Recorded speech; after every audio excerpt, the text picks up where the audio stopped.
Scusi, posso avere l'onore di sedermi vicino a lei, la ringrazio.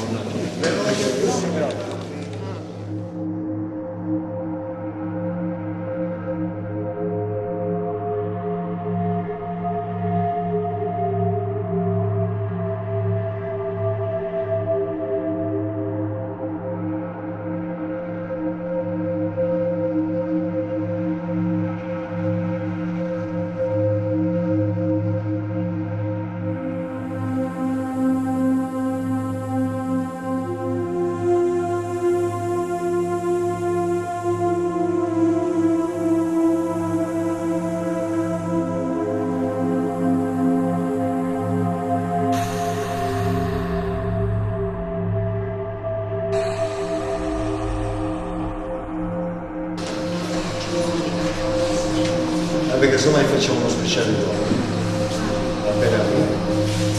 Allora, guardate, noi siamo qui stamattina, voglio ringraziare l'assessore dei beni culturali per aver immediatamente accettato quella che potrebbe apparire a primo impatto un grande azzardo.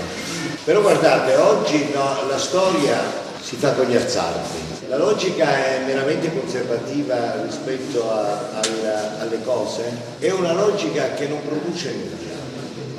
È chiaro che io sono un sostenitore che il bene storico, monumentale, archeologico va lasciato nella sua integrità, perché questo è una fedeltà che noi dobbiamo alla storia, che dobbiamo ai beni, anche perché l'identità di quei monumenti fa la nostra identità, fa la nostra storia.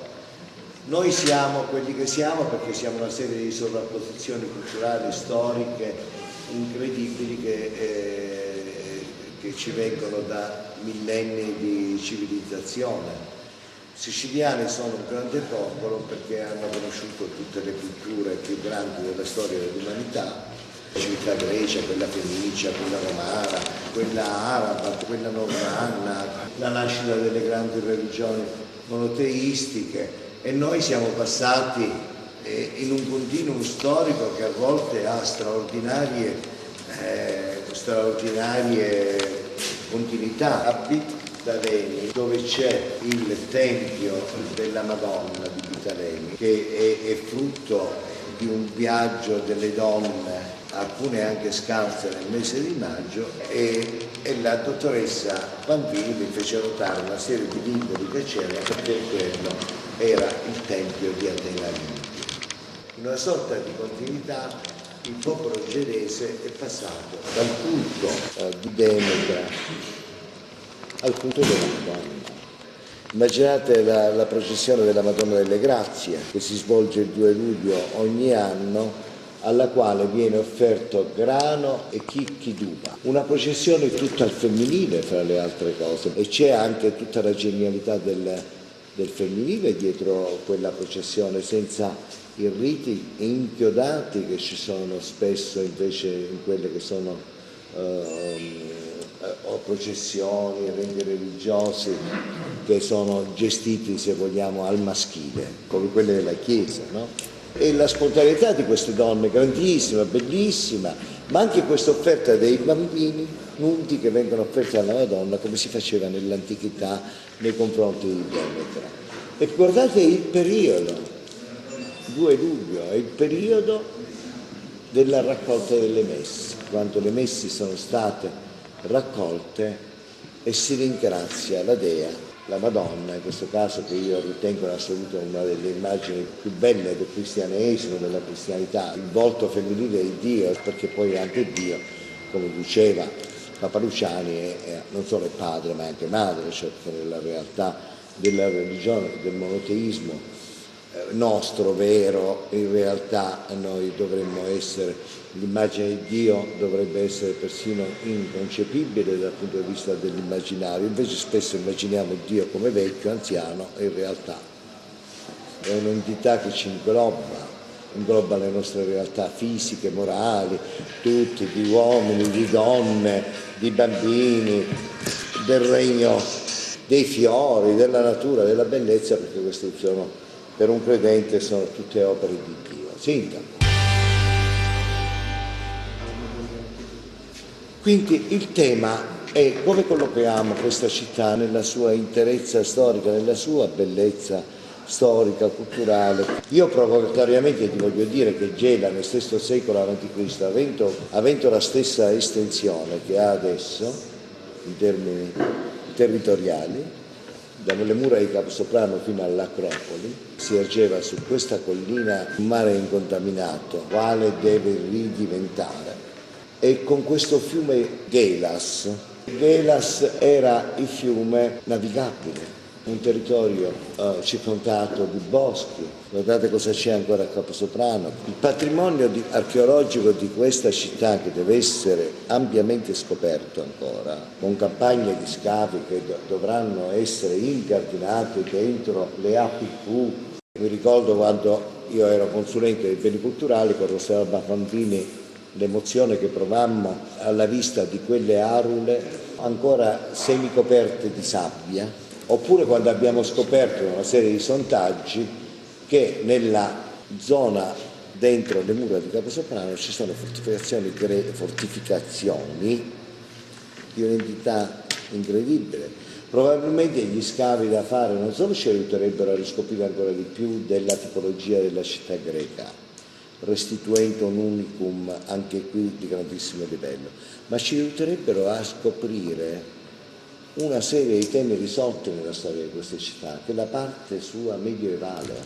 Perché quando noi scopriamo che dentro le mura di Caposoprano c'è una fornace medievale, quando noi scopriamo dentro queste mura c'è una porta ad ogiva che non è tipica dell'agricoltura greca, ma è tipica dell'agricoltura gotica, araba, era New York del VI secolo a.C., perché era la città più grande del mondo greco, faceva 60.000 abitanti Gela nel VI secolo a.C.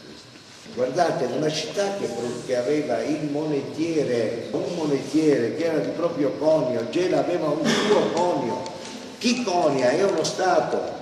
Chi stampa moneta, chi produce moneta, che allora non era con biglietti di carta ma era vero, era d'argento, era d'oro, era di bronzo, il valore era dato dal peso reale del metallo.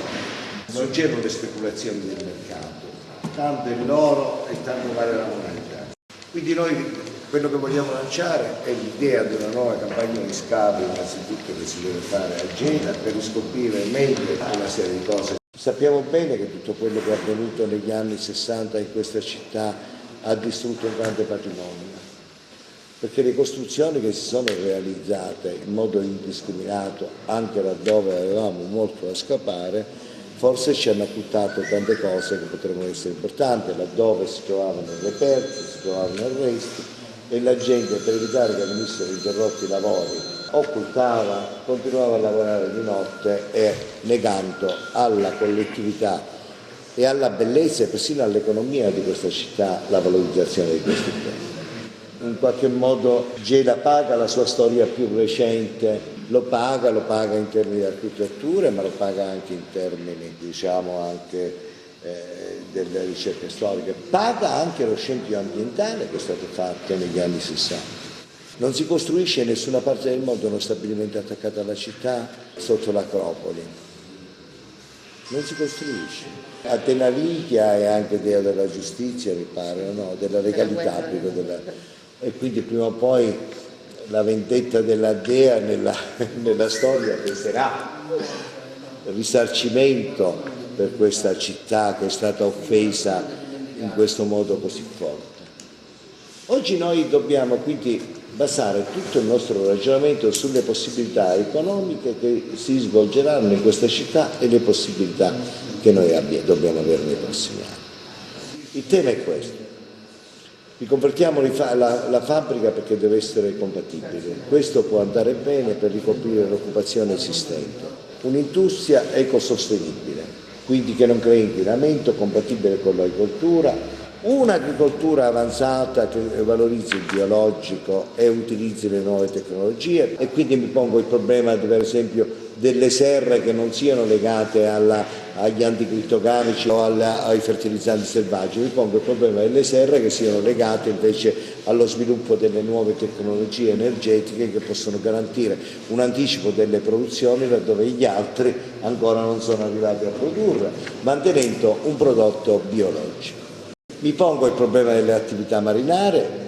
Gela aveva attività marinare incredibili fino agli anni 60 che sono state compromesse dalla tipologia di sviluppo. Quel pontile aveva una funzione incredibile perché da lì partiva l'attacco delle navi per Sfax, dovrebbe fare parte della museologia che testimonia la liberazione in Europa della prima città che è stata Gela il 10 luglio del 1943 dal nazifascismo. Allora l'idea per esempio del Museo dello Sbarco diventa un altro tipo di ragionamento. Perché diventa un tipo di ragionamento? Perché io sono stato in Normandia proprio il 6 giugno per partecipare alle celebrazioni dello sbarco e ho scoperto che attorno alle ricorrenze dello sbarco c'è un'economia che fa solo a Cannes 500.000 visitatori nel Museo dello Sbarco, 500.000 visitatori l'anno. Allora, le idee sono tante e tante possono essere le possibilità di attuazione. Noi vogliamo lanciare qui uno dei progetti, possiamo dire, più azzardato che si sia fatto fino ad oggi. Qual è l'idea? È la ricostruzione del Tempio C nell'Acropoli. Qui parliamo di una cosa che non esiste, con anche utilizzo di alcolici anche di fama mondiale che abbiamo fatto in questi anni. Noi sappiamo tutto, sappiamo quali erano i colori, quali erano le strutture, quali erano le dimensioni, che non è virtuale, è la ricostruzione filologica nei linguaggi, nell'uso dei materiali, delle dimensioni, persino nella illuminazione che dovrà avere. Ma questo elemento deve servire poi per fare visitare il museo, per fare visitare l'Acropoli, per fare scoprire le mura timondee, che sono anche questo un rimosso della storia della città. Quanto potrà costare il progetto? Noi ci muoviamo in una logica del direttore, intorno ai 40 milioni. Questa è la cifra che noi pensiamo.